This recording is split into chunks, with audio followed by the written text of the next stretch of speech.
এই ছোটো বাটিটির প্রবলেম হয়েছে, দেখো এর কাবলিনটি খারাপ হয়ে গেছে, এখান থেকে পুরো খুলে বেরিয়ে চলে আসছে। আর এর বুশটি পুরো খারাপ হয়ে গেছে, অনেক লুজ হয়ে গেছে। তা তোমাকে দেখাচ্ছি, দেখেছো কতটা ঢকঢক করছে। তার মানে এর বুশটা চেঞ্জ করতে হবে। এর শ্যাপটা যদি দেখবো পরিষ্কার করে, যদি ঠিক হয়, নাহলে ঘষে যদি রিপেয়ার হয় হবে, নাহলে এর শ্যাপ চেঞ্জ করে দেবো, সঙ্গে এটাও চেঞ্জ করতেই হবে। আর এই ব্লেডটা ঠিক আছে। তাহলে আজকের ভিডিওতে তোমরা দেখতে পারবে মিক্সচার বাটির বুশ কীভাবে চেঞ্জ করতে হয়, কীভাবে কাবলিন চেঞ্জ করতে হয়, পুরো সম্পূর্ণ ভিডিও হবে। চ্যানেল নতুন হলে, আমার ভিডিও ফার্স্ট টাইম দেখলে অবশ্যই চ্যানেলটি সাবস্ক্রাইব করে পাশে থাকা বেল আইকন অন করে রাখবে, ইলেকট্রিকের গুরুত্বপূর্ণ বিভিন্ন ভিডিও সবার প্রথমে দেখে নেওয়ার জন্য। তা ভিডিওটা সম্পূর্ণ দেখার অনুরোধ রইল। প্রথম থেকে লাস্ট পর্যন্ত সম্পূর্ণ দেখলে যে কোনো বাটি তোমরা ঘরে বসে আমার ভিডিও দেখে ঠিক করে ফেলতে পারবে। খুব সামান্য কাজ, খুবই সোজা কাজ। সর্বপ্রথম আমাদের এই নাটটা এখানে আটকে গেছিলো, এই ভিতরের নাটটা এখানে আটকে গেছে, এটা খুলবে কীভাবে বলে দিচ্ছি। এটা খোলার নিয়ম হচ্ছে, যেহেতু ওই বেলেট ঠিক আছে, বেলেটটা এখানে আটকে দিয়ে বেলেটটা এখানে লক করে নেবো। প্রথমে এটা বাদিকে ঘোরালে লক হয়ে যায়, লক করে দিয়ে একটা কাপড় দিয়ে ভালো করে এখানে ধরতে হবে। ধরে এই যে নাটটা আছে এটা প্লাস দিয়ে ডান দিকে ঘোরালেই খুলে যাবে। ডান দিকে ঘুরিয়ে দিলাম, মাঝে নাটটা খুলে চলে আসলো, যেটা এই কাবলিংয়ের ভিতরে লাগানো ছিল। ওয়াশারগুলো রেখে দিলাম। এবার দ্বিতীয়ত আমাদের এই বুশটা এখন চেঞ্জ করতে হবে। তার এই 3টা স্ক্রু প্রথমে খুলে নিতে হবে। 3টা স্ক্রু, 3 মাথা স্ক্রু ড্রাইভার দিয়ে তোমরা খুলে নেবে।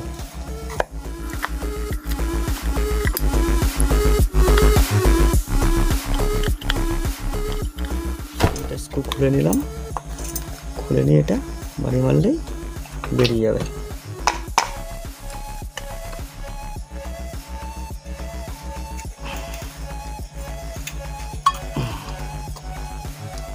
বেরিয়ে এসছে।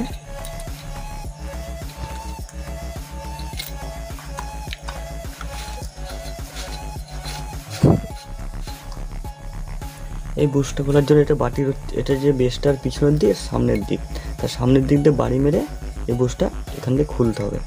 তা যে কোনো কিছু দিয়ে যে কোনো তোমরা কিছুটা রড ফড নিয়ে এটা প্রেশার দিয়ে মারলেই বুশটার দিক দিয়ে বেরিয়ে চলে আসবে। তো এখান দিয়ে এটা বেরিয়ে চলে এসেছে। তা সেম একটি বুশ এখানে লাগাতে হবে। তা সেম বুশ, এটা 411 নম্বর বুশ হয় ছোটো বাটির। তো এখানে ইনস্টল করবো। তা মিক্সচার বেসের পিছন দিক থেকে বুশটা, এটা পিছন দিক, এখান দিয়ে এই বুশটা এখানে ইনস্টল করতে হবে। পিছন দিয়ে একটা ফাঁকা জায়গা রেখে এখানে কিছু একটা পেতে এবার বেসটা এখানে মারলেই বেসটা আমার সেটিং হয়ে যাবে।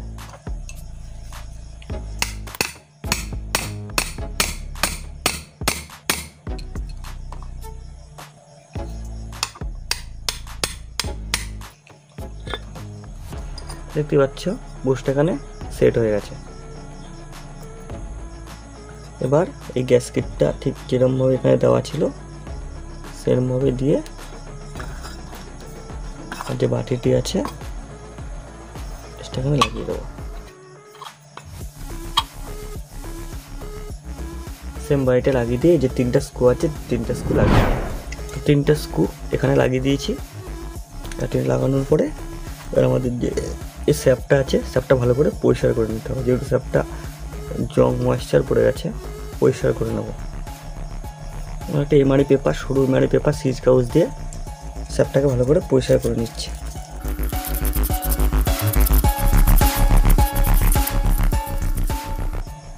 দেখতে পাচ্ছ স্যাপটা পুরো পরিষ্কার হয়ে গেছে। এবার যেহেতু এই কাবলিনটা খারাপ হয়ে গেছে, এই পরিবর্তে এখানে একটা নতুন কাবলিন লাগাতে হবে।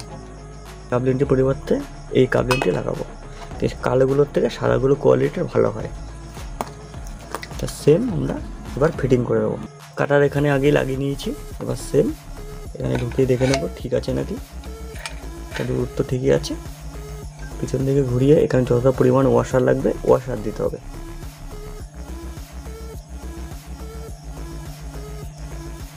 তো ওয়াশার দেওয়ার পরে পুরো সমান সমান হয়ে গেছে।